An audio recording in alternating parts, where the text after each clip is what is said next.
Former Lieutenant Commander Nathan Briggs stood on the aluminum steps of his camping trailer, surveying 35 acres of overgrown Alabama woodland that he'd purchased 2 years ago for $42,000, everything he could afford after his medical retirement from the Navy SEALs following a mission in Yemen that left him with traumatic brain injury and PTSD severe enough to end his operational career.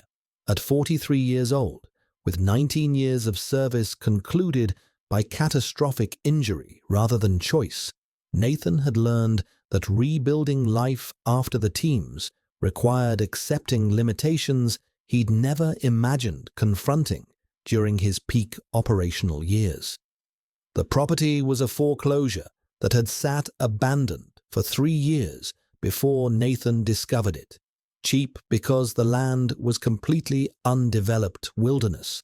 The collapsed barn was beyond salvage, and the main house was so structurally damaged that contractors had declared it uninhabitable without complete demolition and rebuilding. Previous inspection reports estimated restoration costs exceeding $90,000, transforming the apparent bargain into financial impossibility for most buyers. But Nathan's plan was disciplined and achievable. Clear the land gradually using his disability payments of approximately $2,200 monthly. Renovate systematically using construction skills learned during rural operations training across multiple deployments, and build an isolated life away from noise and crowds that triggered his PTSD with debilitating intensity.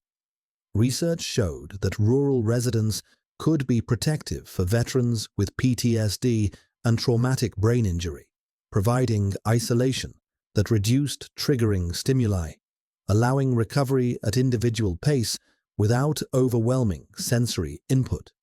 Rural veterans had lower mental health service utilization, but also showed lower global mental health severity in some studies, suggesting rural environments might be psychologically protective despite reduced access to formal treatment. Nathan needed that protective isolation desperately. His traumatic brain injury manifested as severe migraines triggered by loud environments, bright lights, and the sensory overload characteristic of urban living. His PTSD created hypervigilance, difficulty processing complex social environments, and intrusive memories that ambushed him without warning. He lived in a 30-foot camping trailer, positioned to provide tactical sightlines across his property, old habits from 19 years of operational planning that remained embedded in his decision-making patterns. His only companion was Ajax, a 9-year-old German shepherd who'd been Nathan's canine partner for 5 deployments spanning Iraq, Yemen, and classified operations. Ajax had lost partial vision in his left eye from the same IED blast that caused Nathan's traumatic brain injury, shrapnel penetrating the eye's periphery and causing permanent damage to the retina. But the dog's remaining senses had compensated with remarkable intensity. Ajax's hearing had sharpened to detect sounds at distances that exceeded typical canine capabilities, and his olfactory detection abilities had intensified to levels that made him exceptional even among military working dogs known for extraordinary scent discrimination.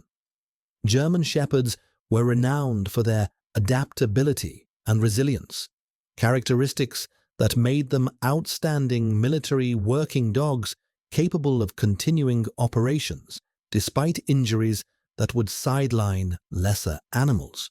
They were both damaged, both struggling with civilian life that felt too slow and too safe, both finding therapeutic purpose in the physical work of clearing land and rebuilding what decades of neglect had destroyed.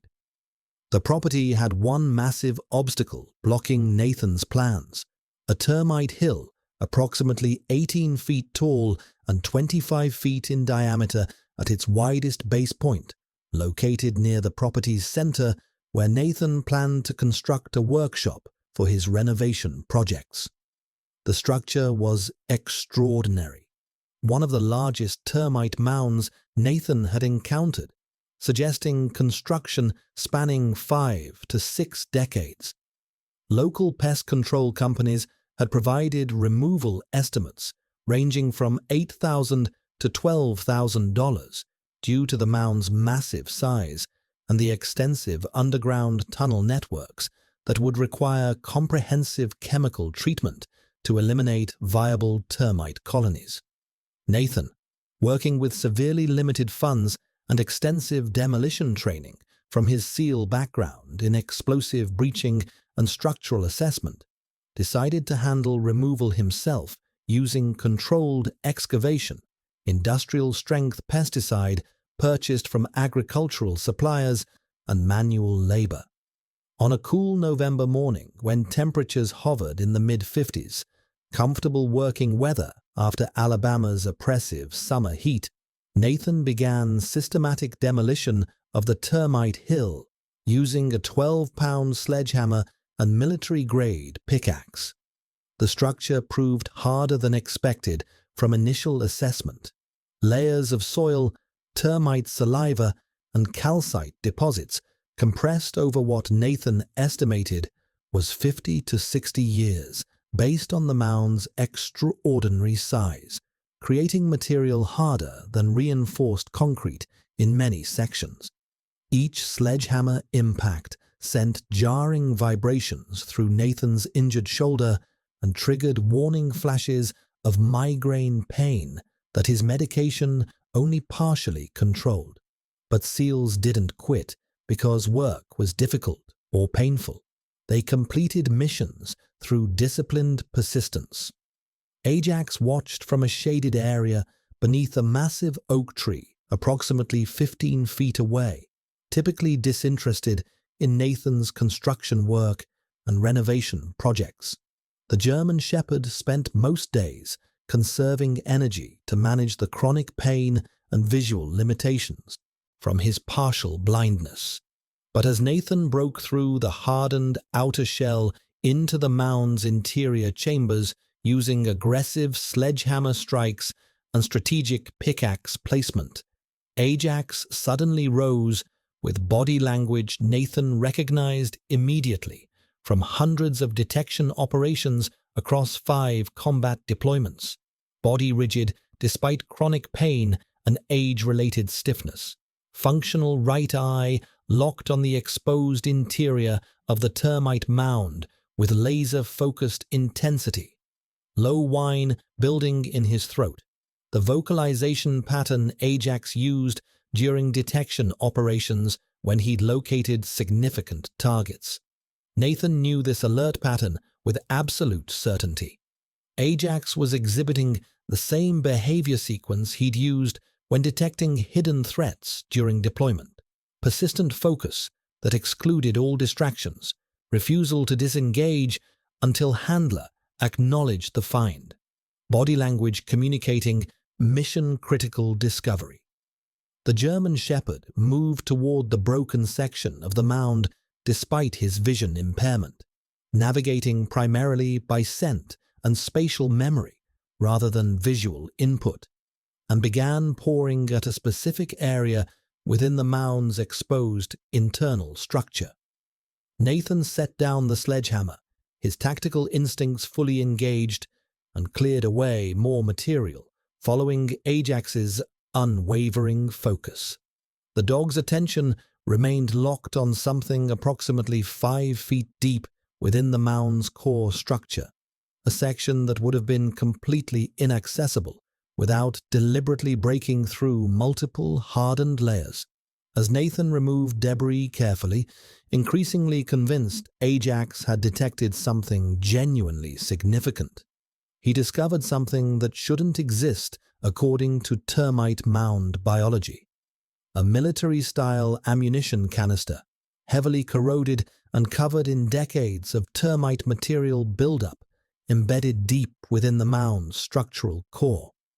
For a manufactured object to be inside this biological structure meant it was placed there decades ago when the mound was significantly smaller. Termite mounds grew outward and upward slowly, layer by layer, over many years. Someone had deliberately hidden this canister inside a termite hill, betting that the structure would grow around it and that no one would ever break it open. Nathan's tactical mind immediately recognized the implications. This wasn't casual burial or accidental concealment. This was strategic hiding, executed by someone with operational thinking and long-term planning, someone who understood that termite mounds provided perfect long-term concealment because they were avoided rather than destroyed. Nathan extracted the canister with meticulous care, photographing its position within the mound structure and the surrounding material before disturbing evidence. The container was military surplus from the 1960s era based on design characteristics: waterproof ammunition, storage with heavy duty, sealing designed for long-term preservation in hostile environments. Using tools from his trailer workshop, Nathan carefully pried open the rusted lid that resisted initial efforts but eventually yielded to controlled force.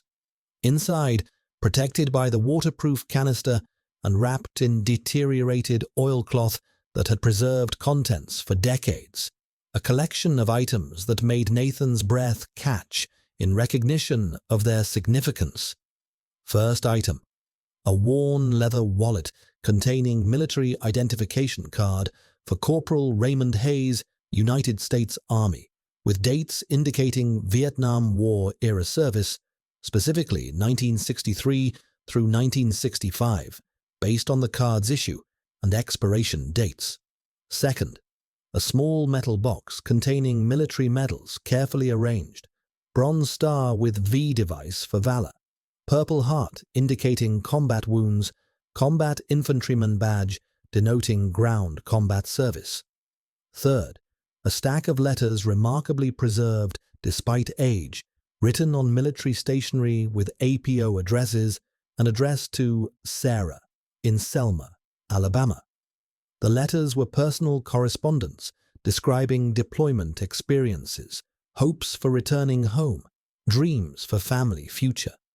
Fourth, photographs showing a young soldier in dress uniform with a woman and a small child, family images suggesting the personal life Raymond Hayes had maintained alongside his military service.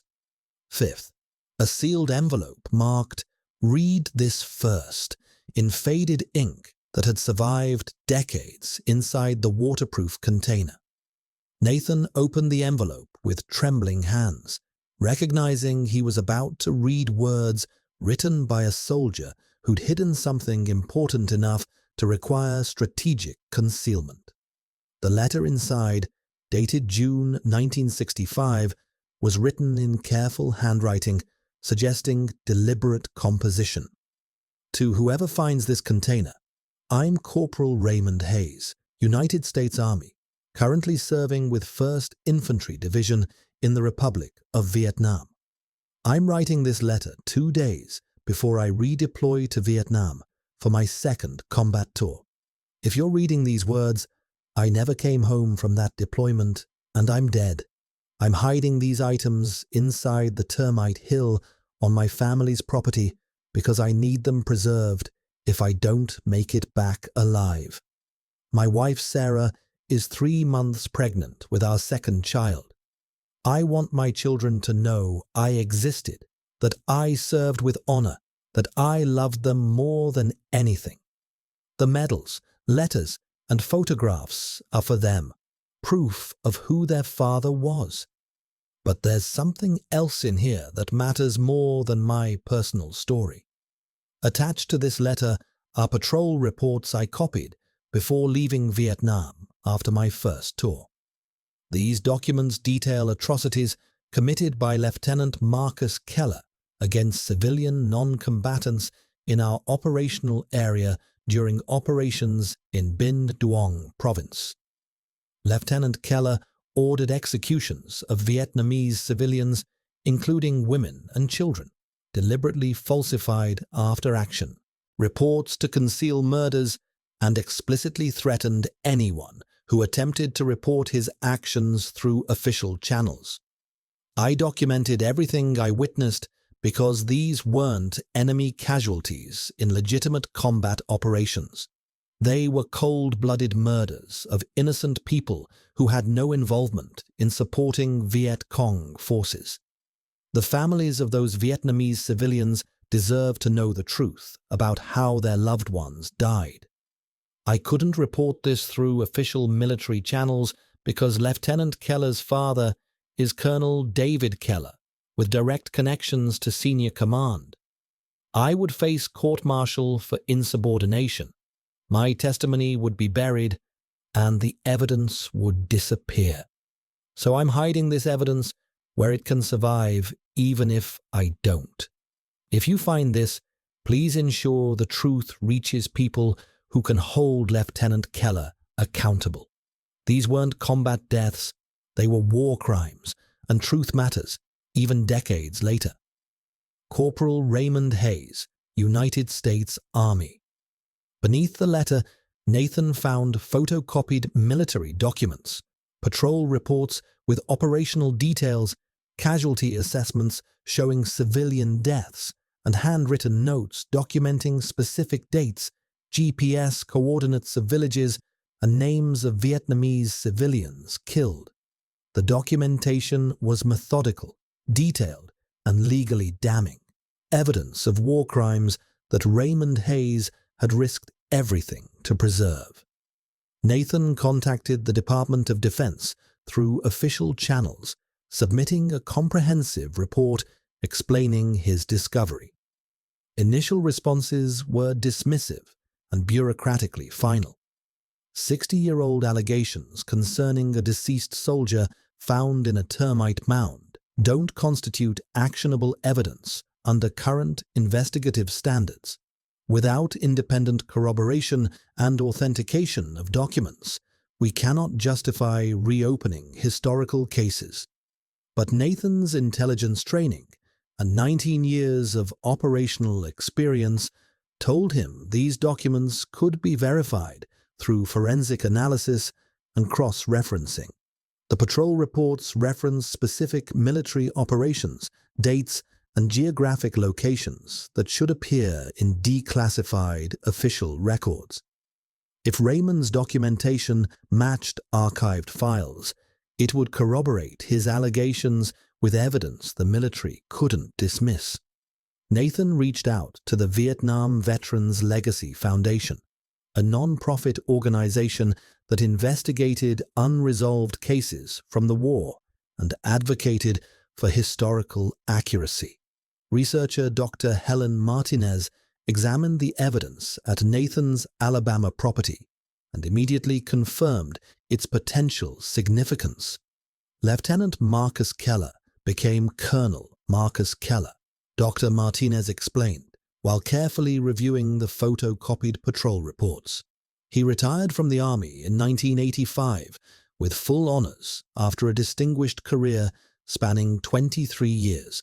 For the past 40 years, he's worked as a defense contractor consultant with ongoing security clearances, providing classified advice to current military operations.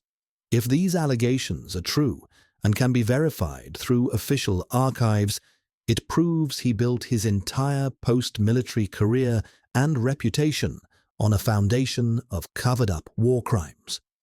The critical turning point came when Dr. Martinez cross-referenced Raymond Hayes' patrol reports with declassified military operational archives from 1964-1965 operations in Binh Duong province. The dates, locations, unit designations, and operational details matched perfectly with officially recorded missions documented in Defense Department files. But the casualty reports differed dramatically. Raymond's documentation listed civilian deaths with names, ages, and circumstances indicating execution-style killings. Official after-action reports from the same operations classified identical incidents as enemy combatants neutralized during combat operations. The evidence strongly suggested systematic falsification of casualty reports to conceal atrocities, war crimes hidden through deliberate military record manipulation. Dr. Martinez located Raymond Hayes's complete military service records through Department of Defense databases. He was killed in action in Vietnam in September 1965, exactly 3 months after writing the letter and hiding the canister. His body was returned to the United States, and he was buried in Selma, Alabama, with military honors. His widow, Sarah Hayes, had remarried in 1968 after 3 years as a young widow with 2 small children. Sarah died in 2019, but Raymond's 2 children, now in their 60s, were alive and could be located.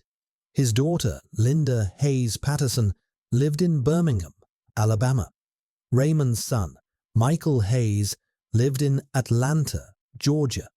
Neither had meaningful memories of their father, who died before Linda was born, and when Michael was barely 2 years old. When Nathan contacted Linda Hayes Patterson and showed her the canister's contents during an emotional meeting at his property, she saw her father's face for the first time in photographs she'd never known existed.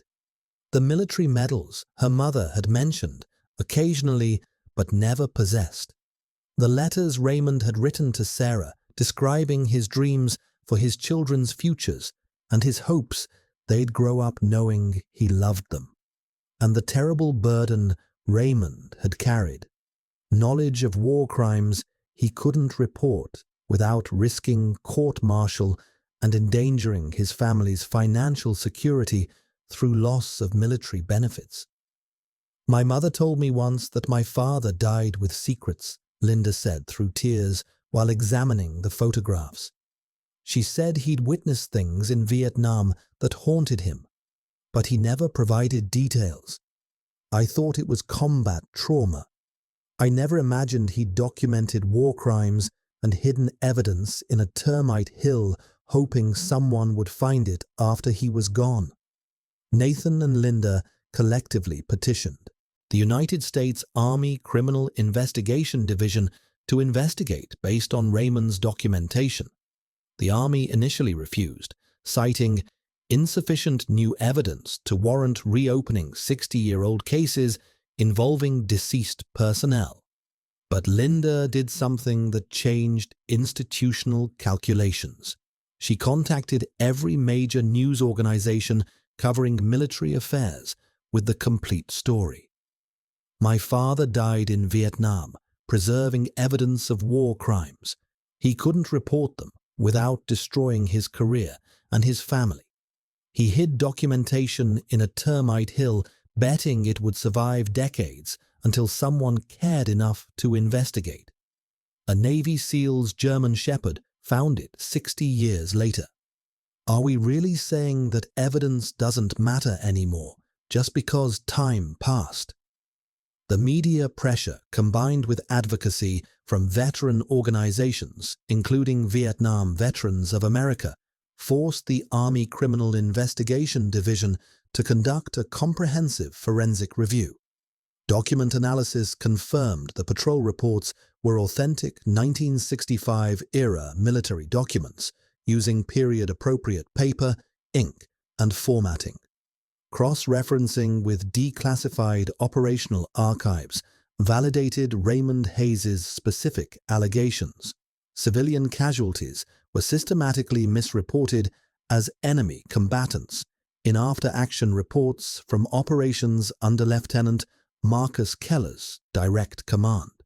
The United States Army issued formal findings 18 months after Nathan's discovery. Lieutenant Marcus Keller committed war crimes during his Vietnam service, including unlawful killing of non-combatant civilians and systematic falsification of military casualty reports to conceal atrocities. Colonel Marcus Keller, retired, now 84 years old and living in Florida, was stripped of all military honors, including his Bronze Stars and Meritorious Service Medals. His retirement rank was administratively reduced from colonel to enlisted status, the most severe administrative punishment available for crimes committed decades earlier. He faced potential prosecution for war crimes under international law, though his age and deteriorating health made criminal trial logistically difficult and unlikely to proceed. Most importantly, for immediate practical impact, his defense contractor security clearances were permanently and irreversibly revoked, ending his 40-year career providing classified consulting advice to current military operations. More significantly for historical justice, the United States Army officially reclassified the deaths Raymond Hayes had documented, changing them from enemy combatants neutralized to civilian casualties of war crimes. The reclassification provided Vietnamese families with accurate records of how their loved ones died, allowing proper memorialization after 6 decades of falsified history. It represented small justice, but profoundly significant institutional acknowledgement of truth that had been deliberately buried for 60 years. Corporal Raymond Hayes was posthumously awarded the Soldier's Medal, the Army's highest peacetime award for heroism, for risking his life and military career to document war crimes despite explicit threats to his safety and his family's welfare. His sacrifice in hiding evidence that could have ended his career and endangered his children was formally recognized as extraordinary moral courage. The Army updated Raymond's military service records to include a commendation for integrity and ethical conduct under extreme pressure, ensuring his complete service history reflected his final act of conscience. Linda Hayes Patterson received her father's medals, personal letters, and photographs, the tangible proof of his existence that he'd hidden in a termite hill to ensure they'd survive, even if he didn't return from Vietnam. She established a memorial fund in Raymond's name, supporting veterans who report war crimes, ethical violations, or misconduct within military chains of command. The fund provided legal support, financial assistance, and protection services for whistleblowers who faced retaliation for reporting institutional wrongdoing, addressing the exact problem that had forced Raymond to hide evidence rather than report it through official channels.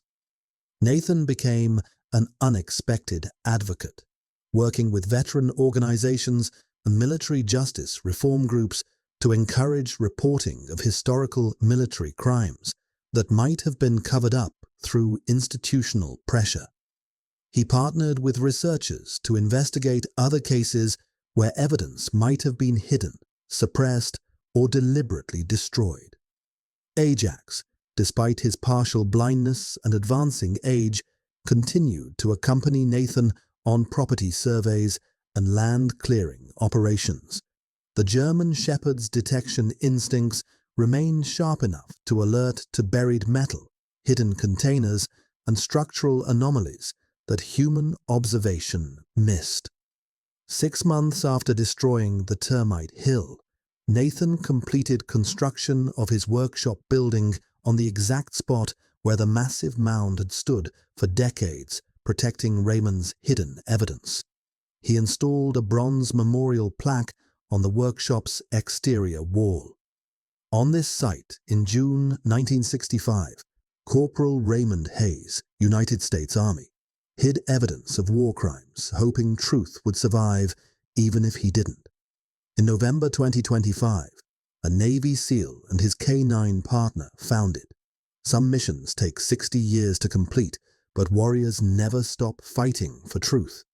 Linda Hayes Patterson visited for the workshop dedication ceremony, bringing her children and grandchildren, Raymond's descendants, who finally knew their grandfather's complete story, including the moral courage he demonstrated by documenting atrocities despite institutional pressure to remain silent. She told Nathan during the ceremony, "My father died, believing no one would ever know what he witnessed in Vietnam. He hid the truth inside something biological that would grow and protect it until someone cared enough to dig through layers of concealment. You and Ajax gave him a voice 60 years after he lost his life.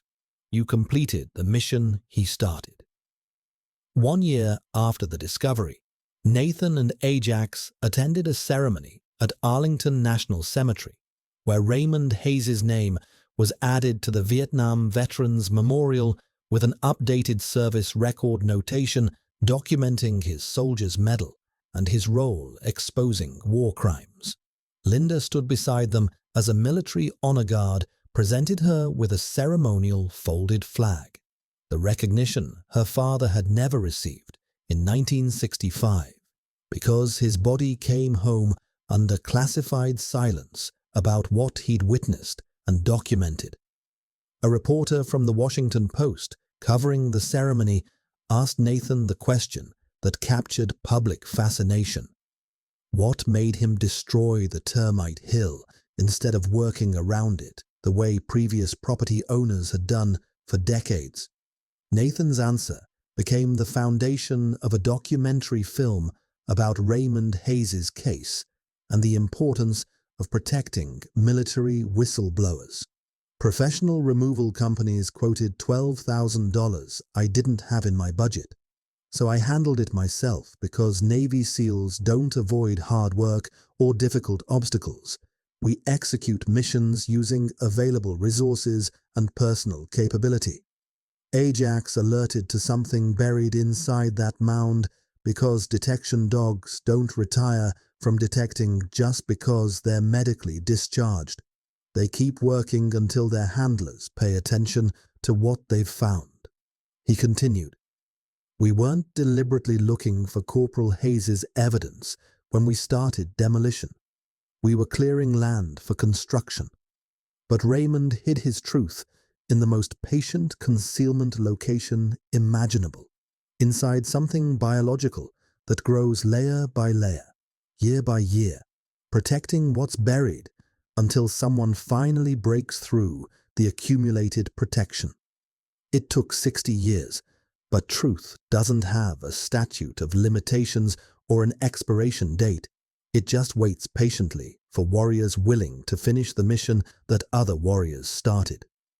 The Termite Hill that stood for 6 decades, growing slowly and systematically around a soldier's desperate act of evidence preservation, was destroyed by a medically retired veteran clearing land for practical purposes, and discovered by a partially blind combat German shepherd whose remaining senses refused to ignore a detected anomaly. Raymond Hayes' calculated 60-year gambit succeeded not through official investigation channels, deathbed confession, or deliberate historical research, but through the unpredictable intersection of practical necessity, finely tuned detection instincts, and one canine's professional refusal to ignore something that didn't belong in that mound's biological structure. War crimes hidden in the most unlikely concealment location, embedded within a termite hill on forgotten Alabama property, finally found daylight and institutional accountability because warriors recognize other warriors' work across generations and decades, even when that work was buried in biological structures waiting for someone to care enough to dig through layers of time and concealment.